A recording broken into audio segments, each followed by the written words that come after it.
MUNGIKI, empowering life. So how do you wife 100 women? Because it is allowed in our culture. You can have as many wives as possible, but they must be your wives. Not that I sleep with you today and then I abandon you, I go to another one. No. If I have engaged you, everybody will know that I have engaged you. Okay. And nobody will touch you because you are my wife. Then even if I wanted to have 100, it is allowed, but not prostitution. Not hiyo ya kuhanya ili ya kutoroka hapa kwenda hapa. I am a son of Mr. and Mrs. Samuel Waruinge, and my mother is Mary Njeri. Both are deceased. And I am a grandchild of the freedom fighter, General Waruinge. And also I'm a cousin to Kimathi. General Waruinge was a cousin to Kimathi, was a cousin to Madhenge. The 7 Mau Mau generals were all cousins. I want us to talk about like the moment you've shared with us how you started this group, self-help group, with your peers. Mungiki was not supposed to be Mungiki. And there was no single intention of creating an organization called Mungiki. We never had an intention of becoming nationwide, not even becoming village organization. It was just a local thing where we just decided because we are idling in the evening, we needed to have a sport that we can be able to, and we chose to have that as a sport that we'll be doing activities with. Then in that we said now for everyone to play, is it pray or pray? Play to do the darts. Had to pay 5 bob. Then it's the kobole, the 5 coin. Then we gathered the money was there until during, it was around December, we decided to open that box. And the box had 3,000 shillings. Ooh, it was huge money. It was money that we had never seen. We almost fought. And then this is me, this is Maina, Jenga, this is Njoroge, this is Waidhaka, this is Ndongo, this is, we are also 7, and we are also all first cousins, all of us.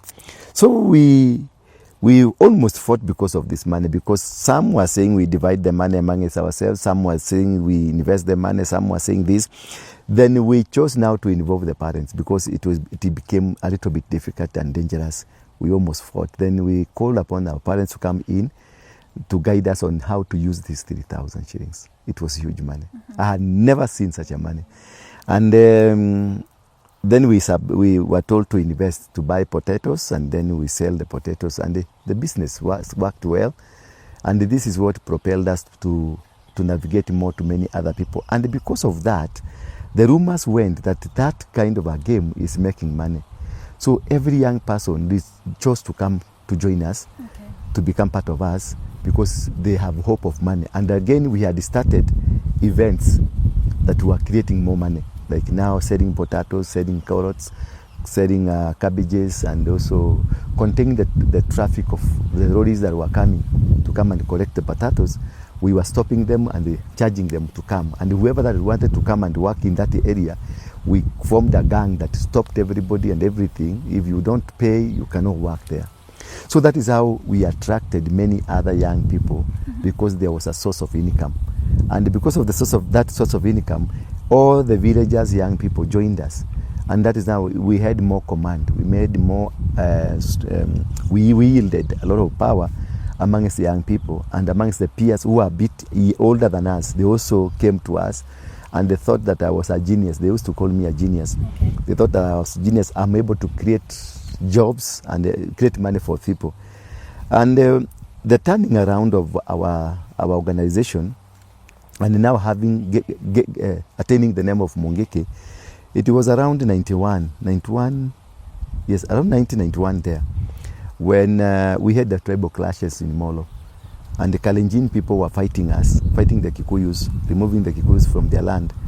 And in that process, because I always commanded these young people because of what I was, by nature of the creativities, the creative parts that I was. So everybody believed in me. Even some parents believed in me. And I also had that a spirit, I don't know if it's a demonic spirit or a godly spirit, whatever it is. I had the capacity to command all dogs in our village.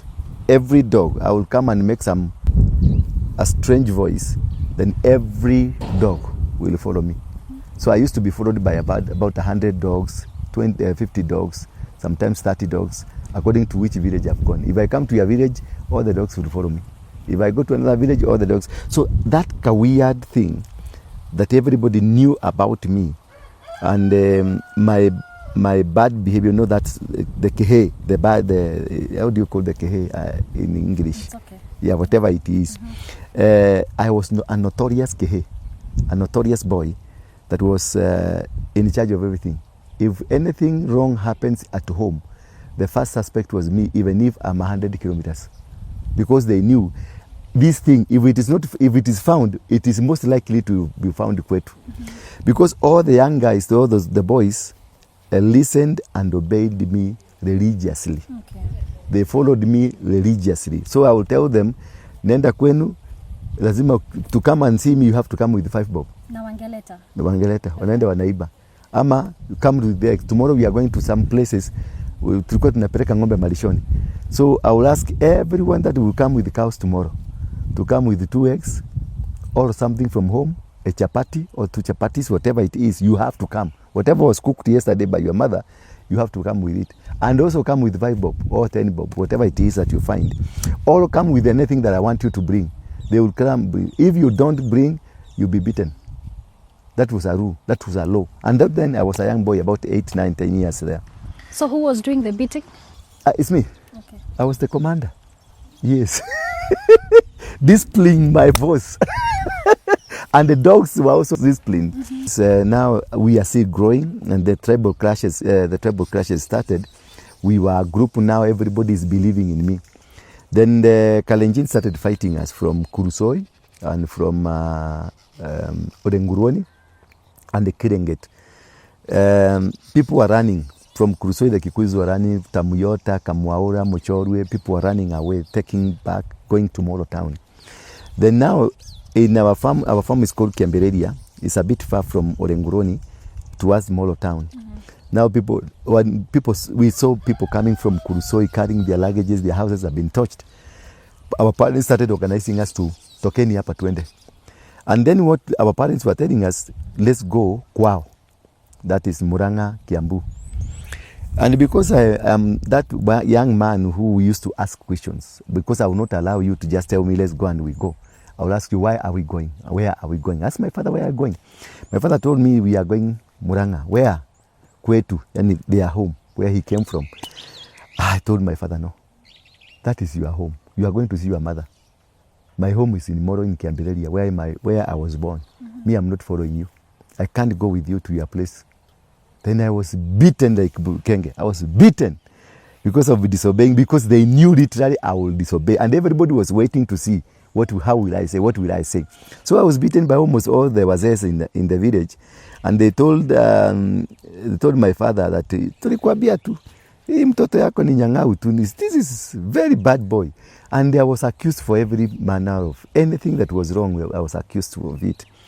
Then along the way, the young people, slightly older than us, started reasoning, and the young parents, they started reasoning with me that why are we following our father while they are going kwao? Kwetu ni hapa. This is where I was shown. This is where I called home. Why am I following somebody kwao? We said no. And they agreed with me. Quite a huge chunk of people agreed with me. And now it became like a disaster. The parents started cursing me. I'm leading the children to go and be killed, everything. I was really cursed. Even pastors of the village wakalikuja wakaomba, baba tunakuomba, huyu kijana amechukuliwa na shetani, na mapepo ya shetani ndio inamtumia, anataka watoto wetu wakufe. Baba reasoned with me. Okay. And as some spirit got into me, I don't know what. Then I told these young men, let's confront these people. These are human beings like us. We can fight them. We are strong. We agreed, and then we started marching. We sharpened, I don't know how we call it. It's like a spear, but a short one of 1 meter. You sharpen this other side, and this other side you sharpen it, and that became our weapon. And then we cut mabatis, we built a shield. Then we confronted them, we marched towards where they were. As these people saw us marching towards where they are, they got a little bit scared, because it was unlike us. It was unlike the Kikuyus running away. we moved towards them. They got scared. They released a dog, the dog that confronted us.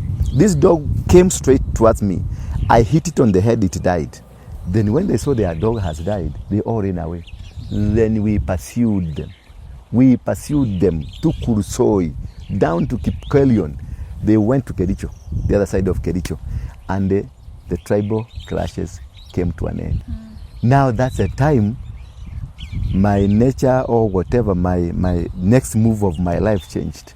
From now, the self-help group to the darts, to the notorious boy, to a bad boy, to a demonic boy, to whatever that I was called after, it changed. Now the elders said it was prophesied by a person called Kaperere, who was a prophet, a Kikuyu prophet, and the Mogo Akevitu, not Mogo Akevitu, another one, Njoroge, Samuel Njoroge, that there will come a young man who will save the community. And therefore, because if you go to the Moro area or the land of Moro, it's occupied by former freedom fighters. So we come from that area. So it is all the parents around there were former freedom fighters. They agreed that now I be initiated into the Mau Mau systems, be oathed, and be a sacrifice be done upon me so that I be initiated to become the freedom fighter, that as it was prophesied. And now my status changed. I now become a freedom fighter. I became a hero. They started calling me Jabaya already. And that is how in the Mau Mau, the elders, about 10 elders, Shumanjoroge, Kemamo, and General Hitra Erote, and Mwajua Masharia, they were commissioned to take me around Kikuyu land, that is Nyandarua, Muranga, Kiambu, Meru, Embu, all where we had these Mau Mau generals. I be introduced to them that the prophetic word that was prophesied has been fulfilled. And now we have a Jamba who will be fighting for our community. And at that time, were they teaching you about Kikuyu culture? Did they know like you had this side operation? Immediately they took over me. And now the Kikuyu systems were introduced to me. That's how they started telling me how to behave like a Kikuyu boy, how the Kikuyu. That's why I was taken all over to the elders to help me now, model me to become that youth who will become a warrior for the community. So I was taking myself, Maina, Waidaka, Ndongo, Njoroge. They took us to many places. And that led an introduction from one level to another level, from one person to another person, elevation from one angle to another angle. That's how we came up to be very strong, because eventually we were brought to Nairobi in Githurai. We met a guy who was called a Mau Mau, a freedom fighter called Wawero Huahua, was a general. He introduced us now to General Kogeria. From General Kogeria, we got to Ngonya Wagakonya. From Ngonya Wagakonya, now we get to, that's how we met the Kenyatta family through Ngengi Muigai at Bruce House and the Congo Muigai. And these are now who introduced us now into real politics. The Ngonya Wagakonya and the Waweros and generals, that's about the Mau Mau systems and the warrior systems and the cultural system. But when we were taken to Ngengi Muigai and the Congo, politics got in. And now we started behaving like politicians.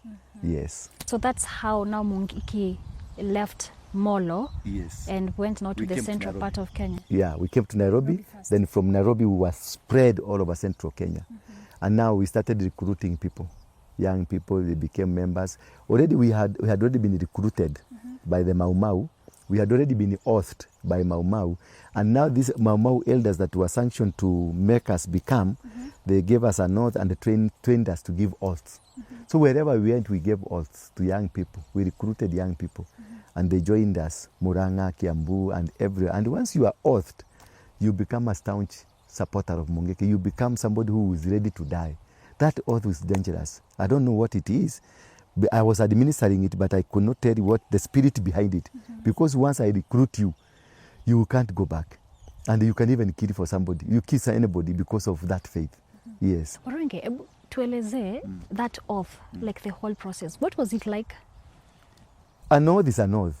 Just like you see the ministers say, Naapa, me, Ndurawaruinge, I swear, those kind of things. They are oaths that you swear. And there are things I want to explain to you. not because I'm hiding them, but because your viewership is all age group ziko, kwa hiyo is a bit lakini it is a no that you will take it when you are naked, and there are things that will be involved, and there are paraphernalia that will be used when you are speaking. Then they tell you to say, Mimi Ndura, from today I am a member of MUNGIKI.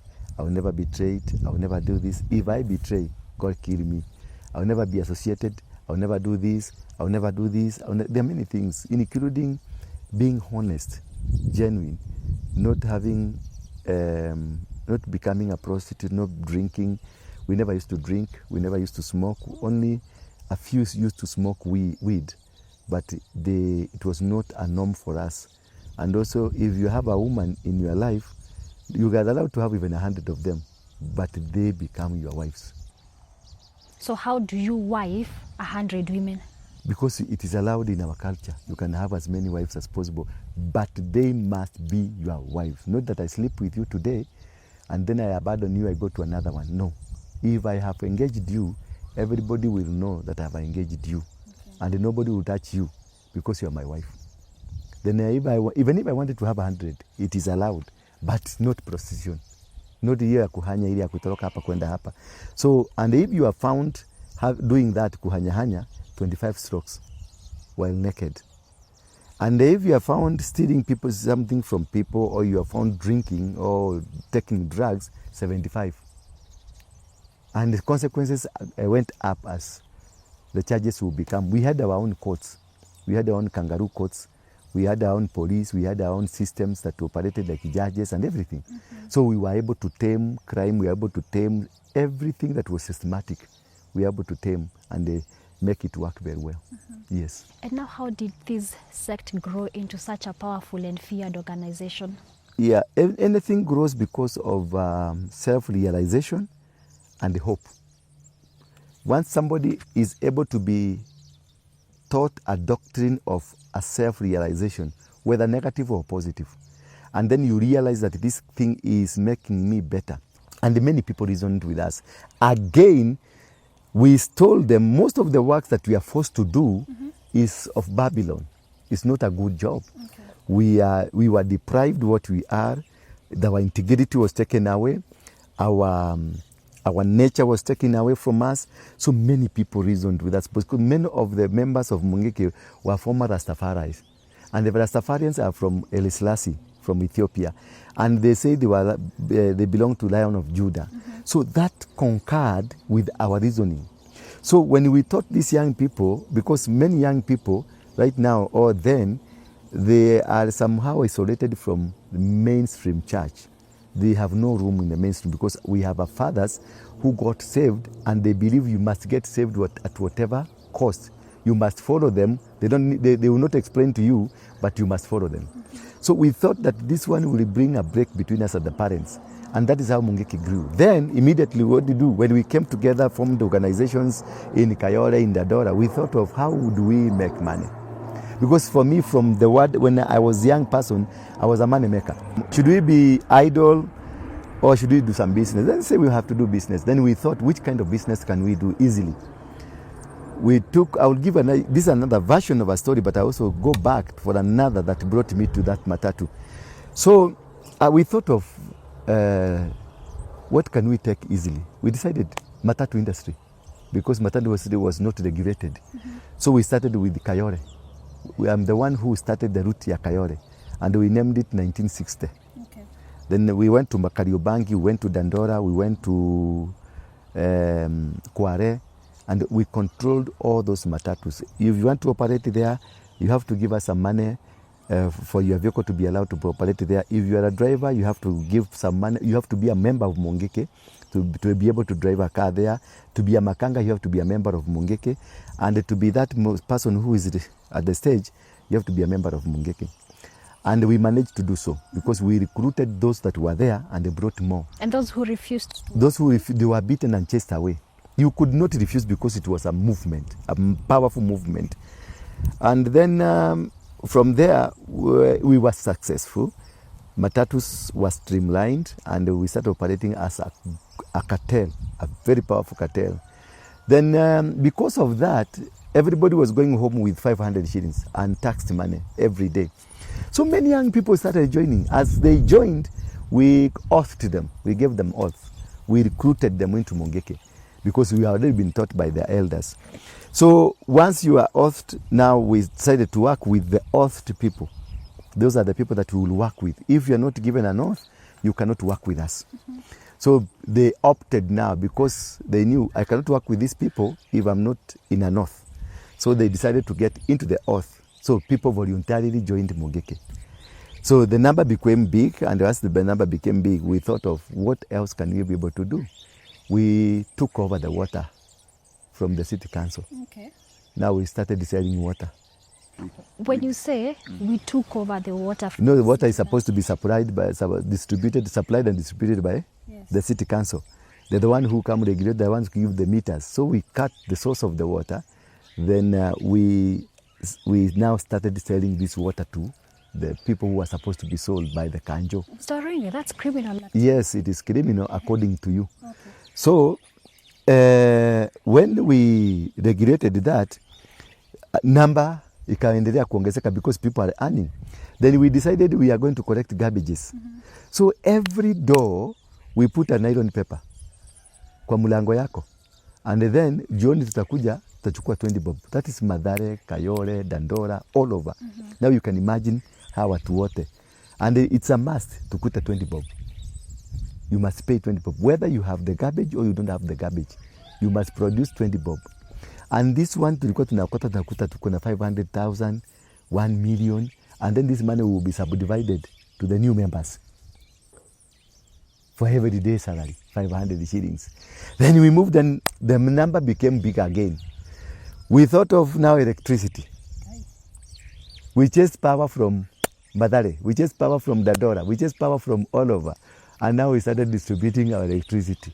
Tunaweka yako unavuruta, unawekea watu wanakulipa. Wewe unalipa Kenya Power lakini unawekea watu wanakulipa. That's what we used to do. Now we controlled Kenya Power, we controlled inaitwa nini kanjo, matatu tukachukua.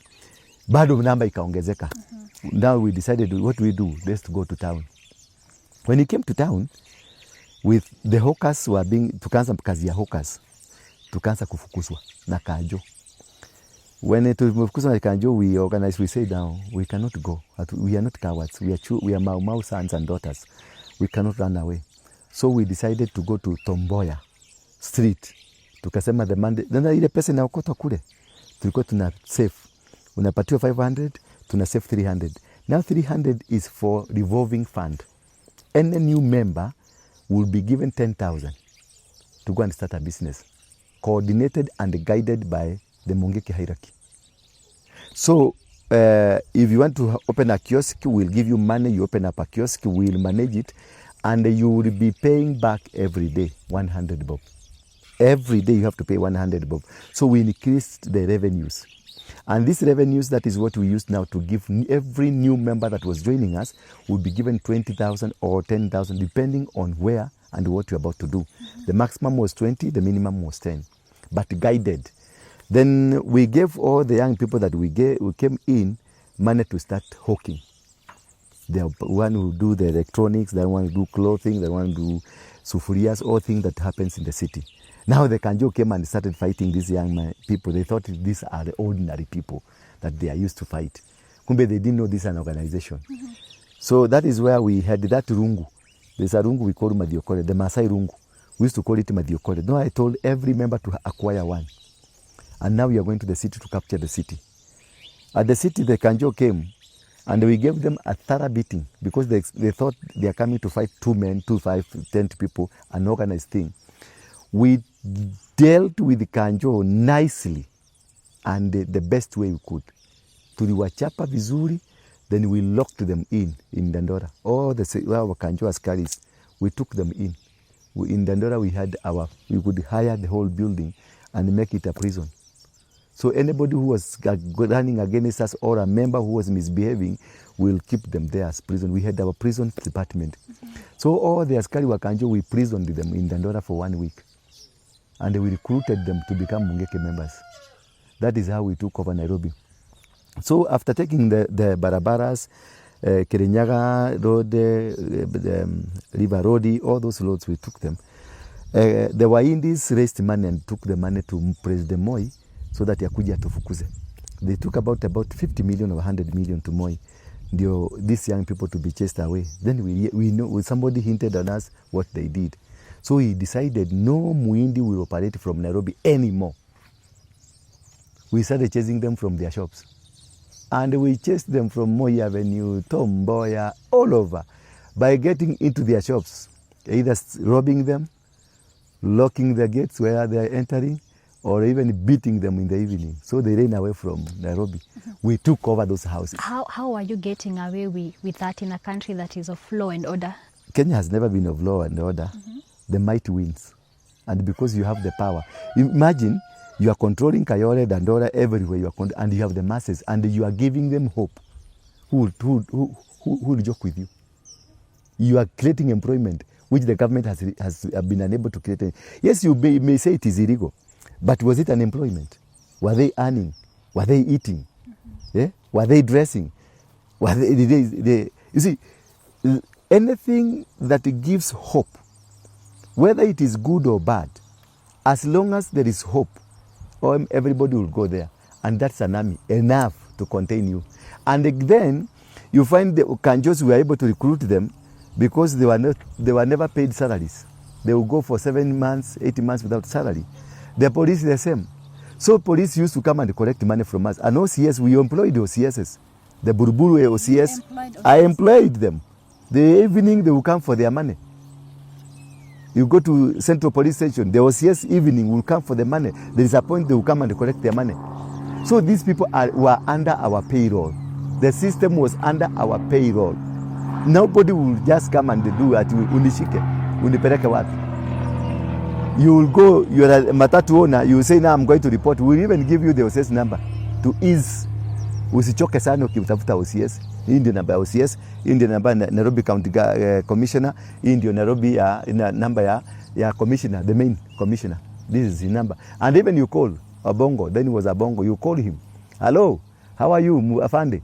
Unaendeleaje? Kuna mtu anakutafuta hapa. Mupatie appointment. Sasa unasikia, you want to report me to police and I've spoken to police commissioner. Will you go? So after that, we took over the Nairobi buildings, all of them. Then we subdivided them into stalls. I'm the one who founded the stalls. Wewe ndio ulileta hii mambo ya stalls? Yeah. Okay. Nikagawa hizo nyumba. Sasa hii nyumba ilikuwa used to be occupied by one person. A Muhidi, one person, occupying a building like this one. Then we have 100 people out there. They don't know where to do the business. So we will remove these Muhindis because these Muhindis were involved in manufacturing and also being involved in retailing. Yeah. So we stopped them. We asked them to go to Industrial, do the manufacturing, we do the retail. But the whole thing is that after we did, Nairobi, we have captured Nairobi, we have taken over kila kitu. We resorted now, where else? We went to Dandora in Molem area, in Umojadiri area. That was a land that was not occupied. In Nasra, Ukokote, that was free land. Then we went to look at who is the owner of this land. How can we have a vast land in Nairobi, nobody is occupying? Is that legal? To have a vast land of hapa shamba ni kubwa na hakuna mtu ana occupy na kuna watu wamekosa mahali pa kulala. Nikaonelea sasa tutengeneze hivi. Let us subdivide this land into plots. Then we sell these plots so that the land can be occupied, so that this land can become productive and help the economy of this nation. So we went down there, we took our surveyors because MUNGIKI member had surveyors, had lawyers. We went and cut the land. We sold it. I used to give a certificate. The title deed was in my name. The certificate was my name. Ndurawaruinge, siginde cha pale chini, unapata shamba. You give 20,000, 30,000, 40,000, depending which area. And that is why we are able to subdivide that land mpaka Njiro. Na watu wakakaa mpaka huko kwa Kirima. This is tulikatakata. Then people are now residents of Nairobi. They are happy owners of houses in Nairobi. Am I making sense? Yes, and all this money collected, ilikuwa inaenda wapi? Money was collected, then we will redistribute back to the new converts. We empowered every member that became a member of MUNGIKI. The condition was you must be empowered. We don't allow idling. We have to stop you from the criminal activity, stealing. If you are a robber, you have to stop robbing. If whatever you are doing that is not according to our culture, because a young man was not supposed to steal. A young man was not supposed to be involved in drugs. A young man was not supposed to go and prostitute. A young man was not supposed to be a gay. Nobody was supposed to do all this. These things were not allowed in our community. So what we did, we raised money from those who have the money so that we can empower those that doesn't have the money, so that we can use this to rectify the mistakes of the community. Our agenda was to rectify, but I cannot come and tell you, you're a prostitute, you go to Koinange Street in the evening to get money, then I stop you from going to Koinange, then I tell you follow Jesus or follow me, and I'm not giving a solution out of it. So we had to remove you from what you are doing and give you a solution. But also we had the police section, the prison section, and the intelligence section. We will monitor you until we make sure you are not misbehaving. You are doing exactly what we are supposed to do, or what you are supposed to be. You must be a good person. You must be a clean person. You must behave well. Yeah, that is why we are able to contain crime in these lands completely, and that is why OCSs liked us. And at that time, how many registered members did you have in your sect?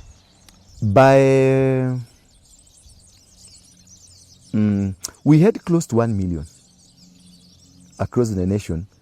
The number was, I think the number could have been bigger, but the ones I could, I still have the books. The numbers that I have, we were close to that 1 million, 1.5 million. Huge number. Yeah, and the collection was huge. The collection of money was huge, daily. The money was collected was huge. And this money will go back. Then we had started, after taking over the matatus, taking over the electricity, the water, everything, the systems, we paralyzed the government system, the city government systems, and then created our own system. And by that, as we moved now, and this is where now we got it rough with the government, we decided, because we are controlling every matatu in Nairobi, why don't we establish our own petrol station, where all these matatus will come in, will be fueling from there, because it's also creating jobs. We agreed. I went to speak to some tycoons that were walikuwa naleta mafuta, and we agreed that we raise a capital of 100 million shilling, which was a 1-week operation, so that they can be supplying mafuta. And then we build a petrol station in Ndura, a petrol station in Kayole, a petrol station in Kariobangi, where all these vehicles, including the private vehicles, because we will not allow you to go and fuel somewhere else, na tuko na mafuta na hautaki kununua na unakaa kwa area yetu, si unapata kichapo kidogo, ndio ukae na discipline. So we decided that, and that's now when we got into the oil industry. Kumbe, that is now when we touch the wrong buttons. That's the time they started arresting me. Okay. And again, we were to open up an insurance company. We got somebody from insurance. This is now almost one of the top leaders in Britain. Tukaenda nikamuexplainia what to do, what you want to do. Akaniambia, it's a bright idea. Kumbe, I was telling somebody who was so dangerous to my life. Okay. They went and ganged up together because they saw these guys are taking our business away from us. Wacha wakaa yuko kwa nani, kwa matatu na nini. So wakakuja waka gang up. I was summoned by the CID. Nikaenda kwa CID. They started interrogating us. Then they branded me that I'm raising money to overthrow the government. And the Moi was told that I want to overthrow the government. And he ordered us to be arrested or to be killed, and this organization to be destroyed completely. And Kina Kagudi, when he was the PS, Cyrus Minor were the PSs, they created systems to crush us. They embraced us, the top leaders, but down there, Kukareto Askari, the squads were created, Eagle Squad, Flying Squad, and Kwekwe squads, they were created. And now crime, yani wakapiga watu wetu, many people died. because they were killed by the Kwekwe squad and the Eagle squads. And now the fragmentation. Then they started, as they killed these young people, they created a wedge between me and the members. Then they started arresting me. I will be arrested here in Rongai today. Then I'll be taken to Nakuru.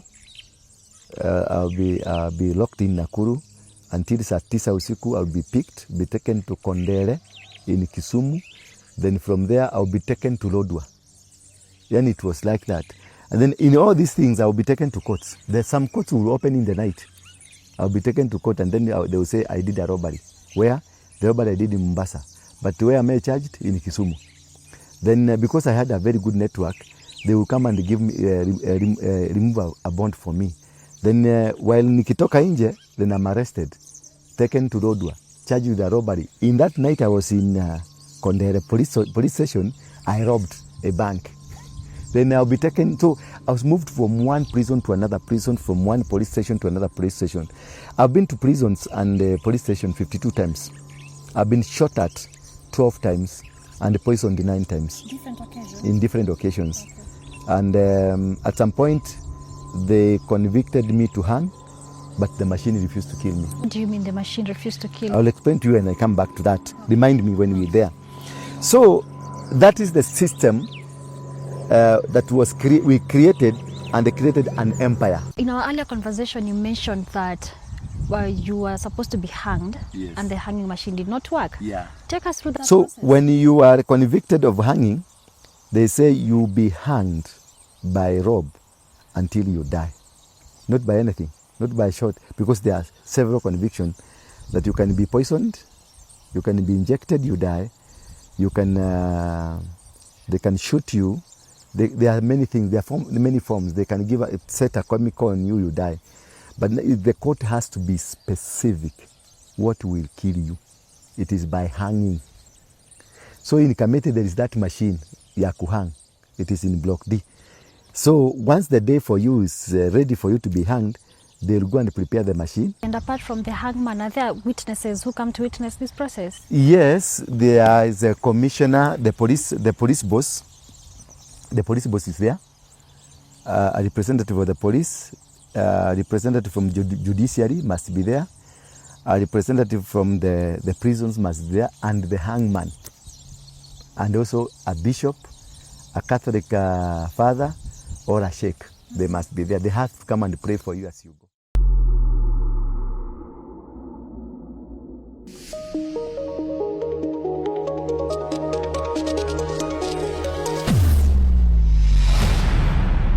Bethel Clouds TV, empowering lives.